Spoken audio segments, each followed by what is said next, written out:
Doktor Jernej Ule, pred dnevi se je zaključila v Ljubljani mednarodna konferenca o nevroznanosti, kjer ste bili nosilec uvodnega predavanja. Kaj je bila vaša tema? Jaz sem predvsem predstavil svoje lastno delo in delo moje skupine, ki zdaj že traja 9 let, kjer raziskujemo, kako se v možganih iz genov naredijo proteini. In tukaj vmes je zelo pomembna molekula RNA. Jaz bom kar govoril o RNA, čeprav v slovenščini pravilni izraz je RNK, ribonukleinska kislina, ampak se zmeri bolj sprejema angleška verzija DNA in je RNA zelo podobna molekula, tako da se bomo glavno pogovarjali DNA, RNA. Vi ste tudi profesor molekularne nevrobiologije in vodja skupine na Inštitutu za nevrobiologijo, ki je pa v sklopu Univerze v Londonu. Je ta tema, o kateri ste na konferenci govorili, tudi topika vašega raziskovanja? Ja, to so v glavnem objave, ki smo jih v zadnjem letu delali, in je neka močna tematika, ki se zdaj tudi v našem inštitutu postaja vedno bolj osrednja tema raziskovanj, ker se izkaže, da je regulacija genske ekspresije v možganih precej drugačna od drugih tkiv. In zaradi tega veliko bolezni, ki vodijo v nevrodegenerativne probleme ali pa druge vrste nevropsiholoških problemov povezanih z izraženim genom v možganih. Je pa zanimivo, da se v raziskavah posvečate, tako kot ste rekli, vlogi ribonukleinske kisline RNK oziroma RNA, ki pa je bila dolgo v ospredju, oziroma ni bila dolgo v ospredju zanimanja raziskovalcev. Zasledila sem podatek, da je po končanju projekta Človeški genom, mislim, da je končal se leta 2000 ali 2002, se pa pozornost usmerila tudi na te molekule, ki pa imajo, tako so zapisali, sposobnost utišanja genov. Nam lahko nadrobneje pojasnite funkcije osnovnih kategorij molekul v celicah in seveda še posebej RNA. Zdaj, prva stopnja pri regulaciji genov je, da se iz tega grobega materiala, ki je v DNA, sestavi molekula RNA. In to je podobno kot recimo, ko se snema film, ali pa ko zdaj vi snemate ta intervju, mi bomo mogoče posneli daljšo verzijo, potem boste pa ohranili tisto, kar se vam zdi uporabno. In to tudi celice delajo. In pri možganih je to še posebej pomemben proces, ker se izkaže, da manj kot 5% tiste DNA, ki je del gena v možganih, se potem uporabi za RNA molekulo. Večji del se odstrani in razgradi in sploh ni uporaben. Tako da je bilo veliko vprašanje, kako se zdaj ti delčki sestavljajo skupaj in zakaj se v možganih sestavljajo na drugačen način kot v drugih tkivih. Tako da to je bila glavna tematika mojih raziskav doslej. Vi ste omenili tudi molekule mikroRNA, ki pa utišajo gensko izražanje. Zdaj, v glavnem vsak gen potrebuje RNA molekulo. Brez RNA se gen sploh ne bo izrazil. Tako da v glavnem RNA so nosilci genske informacije in so tiste, ki pravzaprav so potrebne za gen, zato da se sploh celice lahko tvorijo, da se lahko proteini tvorijo.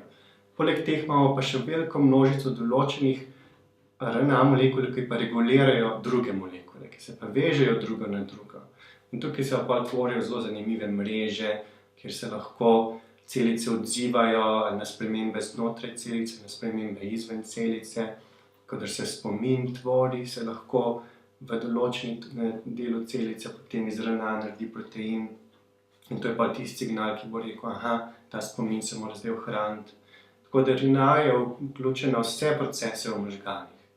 In je tista najbolj pomembna molekula, ki omogoči, da lahko se geni izražajo na zelo določeni lokaciji, v določenem trenutku in nam s tem da prav zaznavo časa, prostora in tako da je tak zanimiv stik med našim zaznavanjem in to, kar se dogaja v celicah. Zakaj ste se osredotočili prav na RNA, oziroma ribonuklinsko kislino? Ker je bila dolgo časa najbrž ni bila toliko v ospredju. Vsi so govorili samo o deoribonuklinski kislini, ne? DNA. In pa kakšna značilnost recimo možganskih celic, ker pravite, da se predvsem ukvarjate s tem. Zdaj, to gre, pravzaprav razlog za to izhaja še iz mojega razmišljanja, ko sem bil še v Sloveniji, to se pravi 20 let nazaj. Preden sem sploh začel doktorat, sem se veliko ukvarjal z razumevanjem zavesti in možgan in to je bila ena tematika, ki me je zelo vlekla.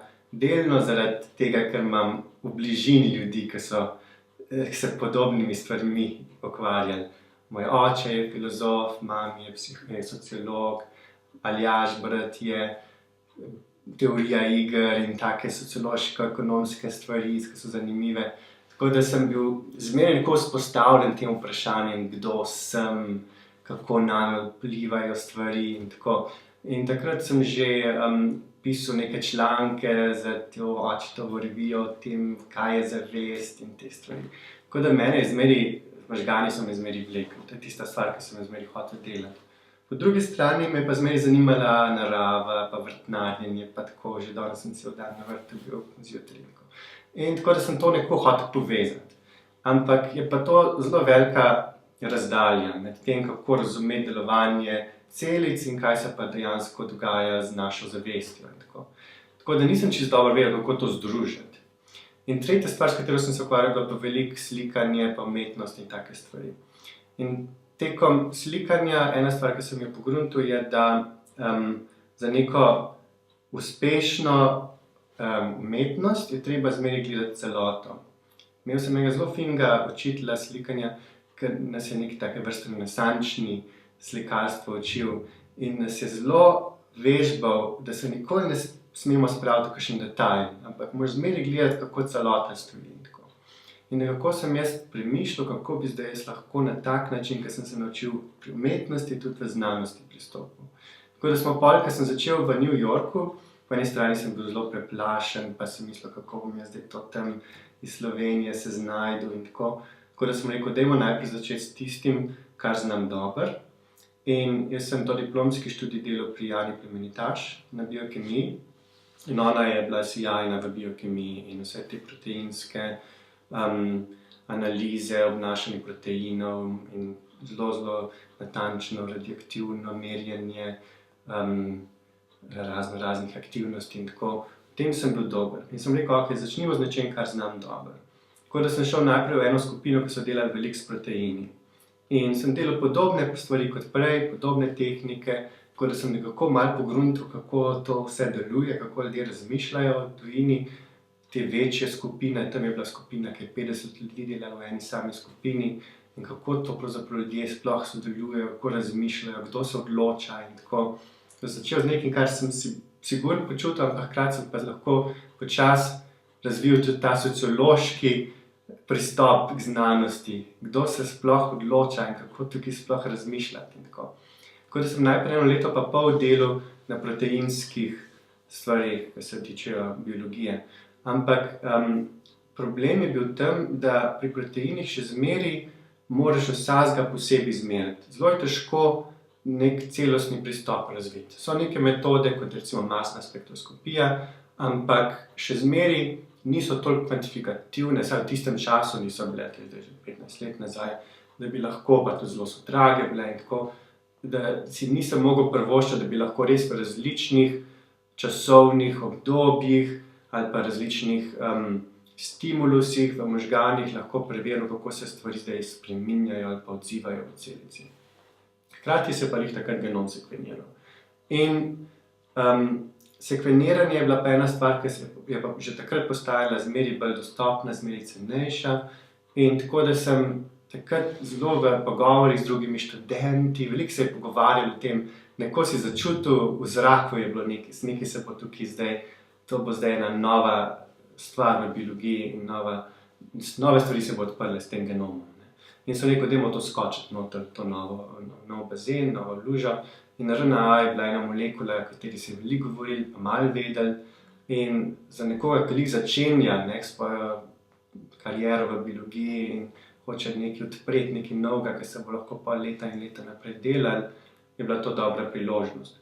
Tako da po eni strani jaz sem bolj nekako to abstraktno premišljal, kako to, nisem čisto natančno videl, zakaj lih RNA, ampak zdaj se mi je, da bo tukaj priložnost, tako malo z intuicijo.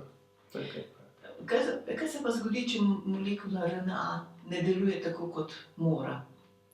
Če ne deluje tako, kot mora, pa se ne naredi ta pravi protein, ali se pa naredi preveč ali pa premalo proteina. In problem je v proteinih. Posledice, kakšne so? To so posledice. In če imaš ti v celici protein, ki ne deluje, potem bo celica celotna začela slej ko prej šepati. Celice imajo v sebi recimo 10.000 genov, ki proizvajajo precej proteinov. To se pravi, imamo 10.000 različnih igralcev v celici, ki med sabo sodelujejo. In če eno od teh igralcev ne dela dobro, se bo celotna mreža podre lahko. So neki igralci, ki imajo celotno osrednjo vlogo v celicah. RNA so pa tiste, ki prenašajo informacijo za te proteine. In če je v RNA molekuli kaj narobe, se bo pa tudi protein začel napačno obnašati, tisti protein, ki ga RNA kodira. Ker RNA še zmeraj so podobne kot DNA. RNA kodirajo informacijo, samo da jo kodirajo samo za en sam gen. Tako da, če ne prenesijo te informacije pravilno, ali pa če se ta informacija preveč ali pa premalo prevede v proteine, se bo potem to ravnovesje v celici podrlo s časoma. Je samo vprašanje časa. V bolezni, ki jih mi preučujemo, ki so bolj vezane na staranje, nevrodegenerativne bolezni, se te napake zelo počasi začenjajo nekako razviti v celično obnašanje. Ko si mlad, ti lahko celice funkcionirajo in jih to ne moti preveč, ker imajo zelo močne obrambne mehanizme pred napakami. Medtem, ko se pa staraš, je pa nekako občutljivost celic poveča na te probleme v proteinih in se začenjajo te napake počasi nalagati. Tako da mi tukaj zdaj z dveh strani poskušamo razumeti. Z ene strani poskušamo razumeti, zakaj se pri staranju te obrambni mehanizmi začenjajo rahljati. Po drugi strani poskušamo pa razumeti, zakaj neke posamezne mutacije po posameznih proteinih povzročijo, da se te proteine ne obnašajo več, koliko je treba. Zvrati, da so to lahko neka izhodiščna raziskave za medicino, ne? Ja, jaz delam v glavnem z kliničnimi raziskovalci. V skupini imam enega raziskovalca, ki dela 2 uri kot s pacienti, 2 dni na teden s pacienti z nevrodegenerativnimi boleznimi, 3 dni pa pri nas v skupini in gradi neke tehnike, s katerimi lahko preverja naše tiste stvari, ki jih zdaj trenutno odkrivamo, a so lahko uporabne za to, kar on dela s pacienti in v kliniki.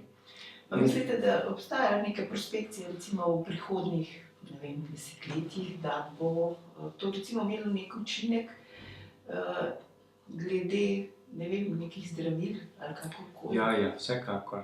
Zdaj trenutno je eksplozija v bazičnih raziskavah, posebej za stvari povezane z možgani. Predvsem ta genetska revolucija je res omogočila za možganske probleme, da se zdaj začenjajo veliki napredki delati. Ker problem je pri možganih, da pravzaprav moraš celostno gledati.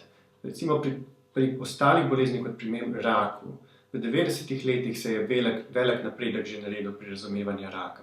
Ni bilo potrebno pravzaprav imeti celotnega genoma, ker je rak evolucijsko toliko natančen proces, ena mutacija vodi v drugo mutacijo in tako dalje, da se je tudi brez genoma že veliko teh mutacij, ki so središčne, lahko na nek način odkrili.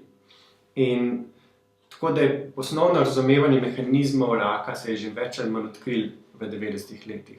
Medtem ko za možganske bolezni pa se res v zadnjih 15 letih ogromni koraki naredili, ker so se res v glavne mutacije odkrile, velika večina mutacij, ki so povezani vodijo v bolezni, se odkrila šele zdaj v 15 letih. Ko ti enkrat mutacijo odkriješ, ki v nekem pacientu vodi v bolezen, potem traja še dolg časa, preden popolnoma razumeš, zakaj je ta mutacija vodila bolezen.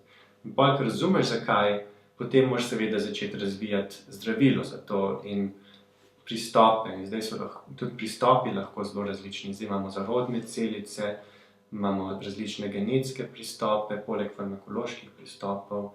In tudi vedno bolj se razume, kako je pravzaprav genetika v možganih povezana z načinom življenja in kako je to med sabo povezano. In to lahko zdaj tudi vedno bolj razumemo. To je zanimivo, ne? Da je recimo takrat, ko je bil ta projekt Človeški genom končan, je se odzval tudi ta Nobelov nagrajenec Sidney Brenner, ne? Ki je bil na nek način kritičen do raziskav o genomiki in pravi, da bi se morali raziskovalci bolj ukvarjati z genetiko, to, kar ste vi omenili. In zapisal je, da če se ukvarjaš z genetiko, se osredotočaš na funkcijo, ne na delovanje genov. Ne. Za raziskovanjem genomike pa ugotavljaš le črke in številke, to vemo, kako so poimenovali posamezne gene. Ne. Ne trudiš se s povezavami, ki so nujne, ne. In organizacijsko načelo za razmišljanje o genomu pa najdemo v celici sami. No, tako se zdi, da je opozarjal na tesnejšo povezanost z biologijo, kar bi tudi medicini sami koristilo, kar je v končni konsekvenci namen teh raziskav. Ne? No, in tak holističen pristop se mi zdi, da je vaše vodilo raziskovanja. Vsekakor, ja. Sidney je bil velik vzor, meni tudi enkrat, ko sem bil še študent, je prišel k nam na univerzo v New Yorku in nam predaval nekaj dni zapovrstjo, on je nenavaden človek. In je imel intervju, ki je bil pravzaprav trajal 40 ur, nekaj takega. In ti si lahko prišel in poslušal. In on nekako je neverjeten človek, on bi samo govoril in razlagal in tako. In nasplošno je fajn, simpatičen človek, ima veliko zelo močnih prepričanj in tako. Ampak on je tudi med drugim bil eden od tistih, ki je zelo pripomogel pri razvoju teh novih metod sekveniranja, ki jih zdaj tudi mi uporabljamo, kot se mu lahko reče tudi globoko sekveniranje. In on je potem, ko je bil genom že sekveniran, bil en tistih, ki je res še naprej rekel, ni dovolj, da imamo genom sekveniran, sekveniranje moramo še naprej razviti, tako da lahko postane toliko poceni, da lahko pravzaprav prvič sekveniraš vsakega posameznika posebej, tako da lahko razumemo, kako se razlike med genomi vplivajo na človeka in potem, kako pravzaprav izražanje genov pravzaprav vpliva na celice. Ker če gen ni izražen, potem tiste razlike nimajo vloge. Ampak veliko razlik v naših genih pravzaprav vpliva na izražanje genov. Ne samo na to, da so proteini drugačni, ampak kako se ti proteini izražajo, kdaj, v katerem trenutku, v kateri celici in kako se to pod vplivom staranja zdaj spreminja. Tako da ta vprašanje izražanja genov je to, kar je Sidney zmeraj poudaril, da je treba pravzaprav spremljati ta proces in imeti metode za to. In zdaj mi se pokvarjamo s tistimi najbolj subtilnimi elementi izražanja genov. Ne gre samo za vprašanje, ali bo protein se naredil ali ne, ampak v kakšni obliki se bo naredil, kako se bo RNA sestavila skupaj in v katerem trenutku, kje v celici in tako dalje. Tako da vsekakor se strinjam z njim. Je pa zanimivo, ne, da takrat, ko je bil ta projekt Človeški genom končan in predstavljen javnosti, je na nek način bilo dosti kritik, da ni ponudil vsega tistega, kar je bilo pričakovano. Imate znanstveniki vedno neko pezo nad sabo, glede učinkov po mojem, in koristi? To je zdaj odvisno, koga poslušaš. Jaz pravzaprav ne slišim dosti te pripombe v krogih, kateri se vrtim. To je zdaj odvisno, s kom se pogovarjaš. Ampak v mojih krogih, mojih kolegov, pa naših srečanjih in tako, smo vsi zelo entuziastični nad genomom in kar se mene tiče, je sekveniranje genoma bila ena najbolj uporabnih in pametnih odločitev v znanosti, kar je dejansko popolnoma spremenila, kako se delamo znanost. Nič od tega, kar sem jaz delal, se ne bi dal narediti brez genomske sekvence. Za definicijo sem jaz začel delati stvari na tak način kot sem, zato ker je bil genom sekveniran. Tako da pravzaprav sploh zame ni vprašanje, je bilo to koristno ali ne. Bolj vprašanje zdaj, koliko nadaljevati v isti smeri, koliko zdaj še naprej vlaga denarja v take raziskave, kjer enostavno sistematično poskušaš določiti vse. Pri genomu smo sistematično določili celotno sekvenco. V Ameriki se zdaj delajo študije, ki se recimo reče ENCODE, zdaj naslednja študija se reče ENCORE in tako dalje, ki poskušajo zdaj ugotoviti vse dele genoma, ki se stikajo z določenimi proteini, ali nivoju DNA, ali nivoju RNA in tako dalje. Tukaj pa zdaj postanejo stvari malo bolj pereče, ker zdaj nekako se je kar nek kalup ustvaril, da ta način financiranja, da se ogromno denarja eni samemu vprašanju ponudi, zdaj pa ni več mogoče prav pristop. Podobno tudi v možganih. V Evropi je zdaj en velik projekt možganov, ne vem, kako se že reče, mislim, da bo na konferenci zaključno predavanje v tem projektu, kako določiti vso informacijo o možganih. Ogromno denarja dati za to, da poskušaš nekako sistematično zbrati informacijo o vseh stikih, ki se med celicami dogajajo in tako dalje. In zdaj, ta sistematični pristop v znanosti se mi zdi zato, da smo določili genomsko sekvenco uporaben, ampak osebno se meni ta pristop ne zdi ne vem koliko uporaben. Jaz sem bolj kritičen do tega. Meni se zdi, da naš način raziskav, kot recimo mi delamo v naši skupini, je to, da nekako kot mala skupinca se stalno lotevamo novih vprašanj, zelo dinamično, ustvarjalno, brez kakšnih potreb to, da služimo kakšnemu večjemu mrežju ali pa da smo nekako sistematični ali pa karkoli, ampak poskušamo zmeri zelo, vsako študijo, ki se jo lotimo, zelo natančno premišljamo, a bo res neko pomembno vprašanje se s tem odgovorilo, bo res s tem pomembna za medicino in tako dalje. In se mi zdi, da vsak se mora tega sam spraševati stalno in tukaj mora biti zelo intenzivne nekako debate in razmišljanja. No, mislim, danes je raziskovanje tako in tako skupinsko delo, a obstajajo še samohodci? Ja, skupinsko delo, ja, ampak neke vrste ravnotežje pri tem mora biti. Po mojem najboljše deluje skupine, ki so recimo 10 ljudi v skupini. Naša skupina je približno 10 ljudi. In to je idealno. Če si sam, je res težko. Ne moreš, pretenek si, prehiter te nekdo povozi in prehiti in tako dalje. Mogoče boš lahko... Znanje je danes dosti večji, kot recimo pred 100-200. Seveda, zmeri več informacije in kot računalnikar mogoče boš lahko rekel, da dajmo vzeti te podatke, ki so lih prišli, pa jih malo združiti skupaj, pa mogoče še s kom sodeluješ, pa boš lahko res nekaj naredil, ki bo pomembno. Predvsem računalnikarjem se mi zdi, da se splača bolj individualno delati. Ampak v našem primeru, v naši skupini, jaz imam 3 ljudi, ki delajo samo z računalniki, so računalniške raziskave, potem imam 3, ki delajo zelo klinične raziskave in 4, ki pa so zelo pač tisti, ki proizvajajo podatke in te osnovne poskušamo izceliti informacijo, iztisniti ven. In tako mi se moramo povezati, to se pravi neka kritična masa mora biti, da lahko iz različnih zornih kotov pogledaš vprašanje. In zdaj vprašanja postajajo dovolj kompleksna, da jih je treba z različnih zornih kotov. Drugače ne moreš nikoli biti prepričan več v stvar, ker preveč zahtevne stvari so. Ne? Ampak po drugi strani moja kritika teh velikih mrežnih stvari, ki jih pa zdaj Evropa zelo promovira, kjer gre pa za sodelovanje med stotinami raziskovalcev, ki bodo zdaj eno in isto stvar se lotevali sistematično. Tukaj se pa jaz nisem več toliko prepričan, tukaj sem jaz bolj kritičen in precej ljudi kritičnih. Se vi ste delali prej v Združenih državah, zdaj delate v Evropi, v Londonu, na univerzi. Kakšne so razlike ali pa podobnosti?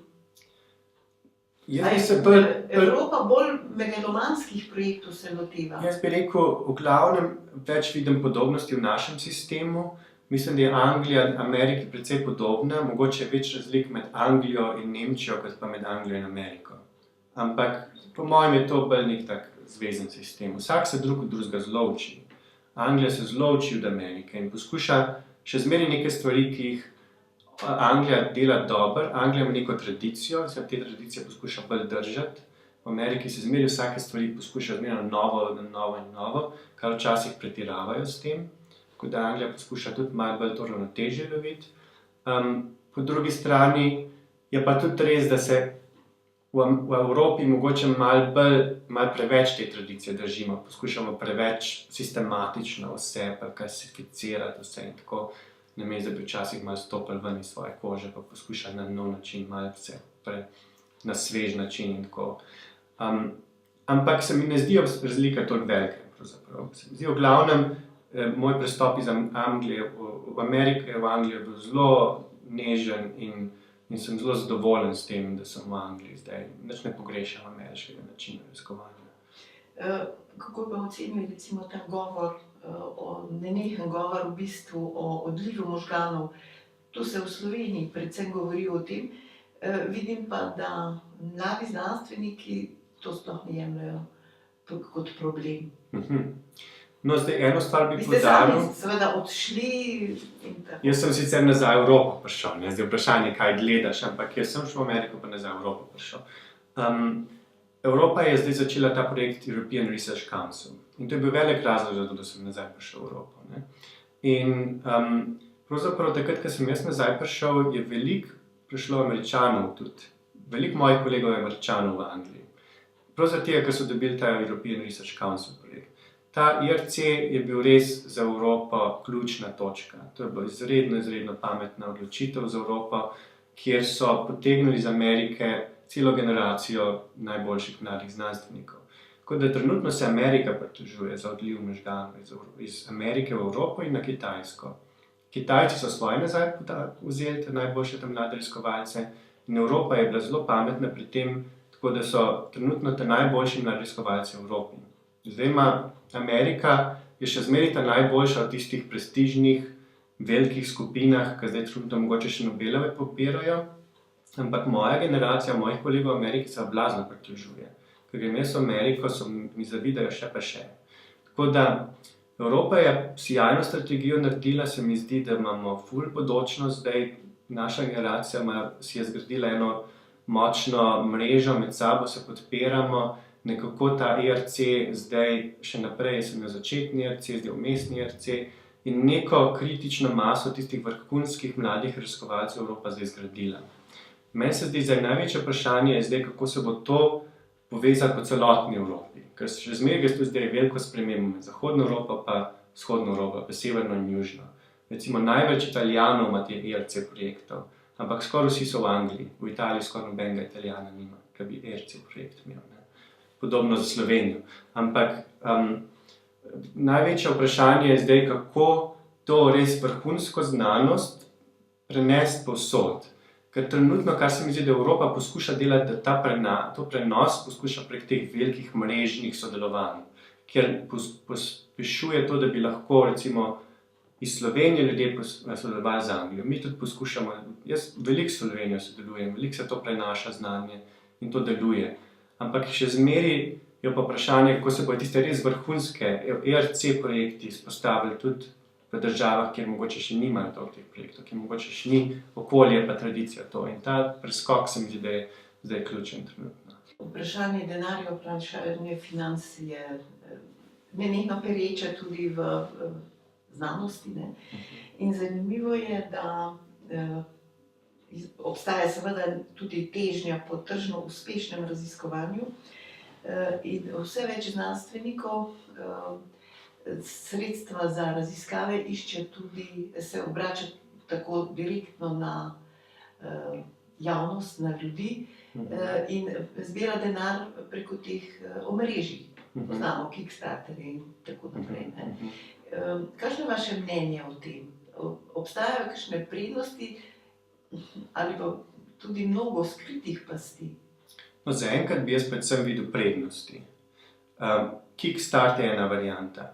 Veliko je tudi projektov, kjer so privatne fundacije, ki ustvarijo neko vprašanje, veliko vprašanje znanosti, rečejo, tukaj je nagrada, $100,000, karkoli, Zdaj pa tisti, ki ponudi najboljšo rešitev, dobi ta denar za nadaljnje raziskave. In recimo primer prav na mojem področju bolezni, ki jo študiram, je bilo vprašanje, da je ogromno podatkov iz pacientov iz celega sveta. Imeli so podatkov recimo za 500 000 pacientov, oziroma 500 000 ljudi, med katerimi so bili določeni pacienti, in so imeli podatke iz krvi, iz urina, vsega mogočih informacij. In so rekli, a se da iz teh podatkov napovedati, da boš imel ti to bolezen. Ker stvar v naši bolezni, jaz študiram bolezen, ki se reče bolezen motoričnih nevronov, je, da ko ti enkrat imaš bolezen, ni nobenega zdravila več. In ko enkrat zaznaš, da se nekdo obnaša na način, kjer se bolezen dogaja, so pravzaprav živčne celice že odmerajo. In je proces izredno hiter od tiste točke naprej. Ampak nepovraten. Nepovraten in izredno hiter proces. Medtem ko je pa vprašanje, a je možno, da se mogoče da zaznati, da boš ti dobil bolezen v prihodnosti, tako da lahko začneš na nek način zdraviti bolezen, še preden se pojavi. Ker to je za nevrodegenerativne bolezni res ključno vprašanje. No, in je neka privatna fundacija rekla, ok, kdor ponudi najboljšo rešitev, tukaj so podatki, javni so, ampak za najboljšo rešitev dobiš denar. Ne? In so dejansko bili ljudi iz celega sveta, so ponudili računalniške programe, to je bil računalniški projekt. In najboljši program je pogruntal, da so stvari dejansko v urinu, ki jih ne bi nikoli si zamislil, da so povezane s to boleznijo, ampak so sijaj napovednih bolezni. In to je za celotno področje zdaj izredno pomembna informacija za klinične raziskovalce, za medicino. In že raziskava poteka, recimo v tej smeri, analiza. Zdaj ta celotna recimo projekt se je glih končal pred nekaj tedni in je bil tudi objavljen. In zdaj seveda takoj se to bo v medicino začela aplicirati, to je sijajna stvar. In pravzaprav stvar ni bila toliko draga, ker celotna nagrada je bila samo $100,000, ni pravzaprav toliko velik stal. Ampak tukaj gre za prestiž, da dobiš nagrado, veliko ljudi to pomeni. Po drugi strani vseeno boš iz tega nekaj objavil. In hkrati pa tudi je dober način, da se stik z javnostjo tvori. Se mi zdi, da je danes zelo pomembno, da se znanost in javnost med sabo vedno bolj povežeta. Ker tudi znanstveniki potrebujemo neke vrste feedback, neke vrste splošno javnost, ki nam pove, kaj se pa ljudem zdi pomembno. Da ne bomo začeli se mi v lastnem krogu vrteti, ker se to se zgodi, ko se zelo specializiraš na neko vprašanje, tebi se zdi pomembno, tvojim kolegom se zdi pomembno in gre zmeri globje, kar je fajn, ampak na neki točki mogoče pa tisto ni več toliko ključno, kot pa veliko drugih odprtih vprašanj. In tako da je zelo pomembno to sodelovanje. Se mi zdi prav to, da lahko tudi financiranje prihaja iz teh različnih krogov, prisili nas znanstvenike, da smo bolj odprti. Ko ste končali te raziskave RNA, ribonukleinske kisline in pomena njenega, te molekule, se boste vrnili tudi v Slovenijo, se kdaj vidite tu? Zdaj, jaz že veliko tukaj delam pravzaprav. Sodelujem z skupino Tomaža Curka, računalniško skupino, odkar sem začel, to se pravi že 9 let, kar sem začel v Cambridgeu, sva midva, prej se nisva poznala, ampak potem, ko sem pa začel, sem nekako prek svojih svetovalcev, še tekom do diplomskega študija, sem spraševal, a je kdo kakšen računalnika v Sloveniji, ki bi ga zanimala genska ekspresija in tako, in so me nekako na Tomaža, on je bil takrat še postdoc v Ameriki, so me povezali in on je prišel nazaj in sva midva takrat začela skupaj delati, tako da zdaj sva zelo tesno povezana, pravzaprav lahko rekel ista skupina. Ker mi delamo podatke, on nam pa te podatke zanalizira tiste prve faze, pred katerih noben v naši skupini ne bi mogel. Tako da smo popolnoma odvisni od Tomaža.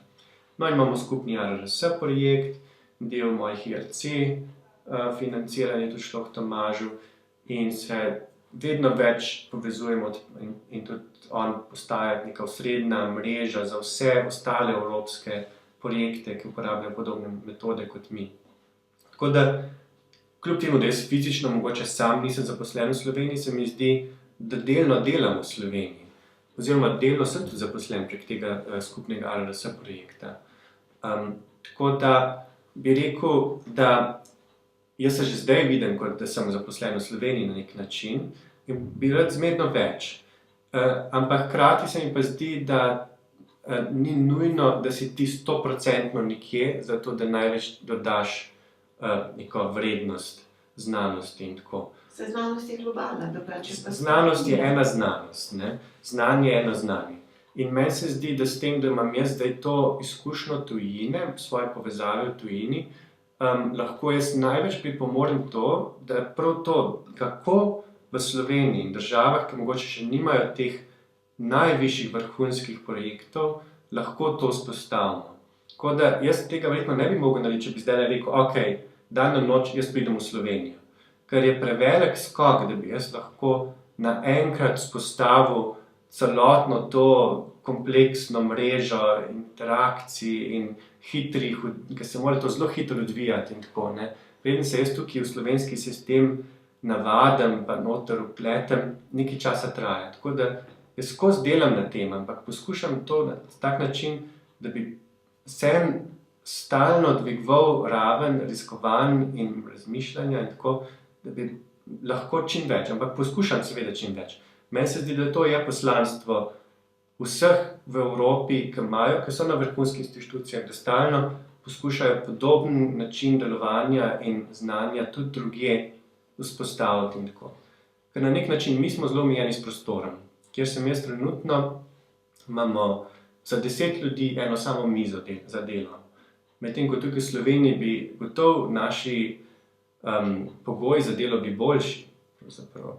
In razlog, zakaj smo tako omejeni, zato ker pač London je vseeno središče, kjer vsi hočejo delati in imamo ogromno ljudi, ki so izredno talentirani, pretok je izredno hiter in tako. In prostor je pa zmeraj izredna omejitev. V Sloveniji imamo to prednost, imamo prostor, imamo ogromno izobraženih ljudi, ki so motivirani, talentirani. Tako da imamo sijajne pogoje za delo v primerjavi z nekim Londonom.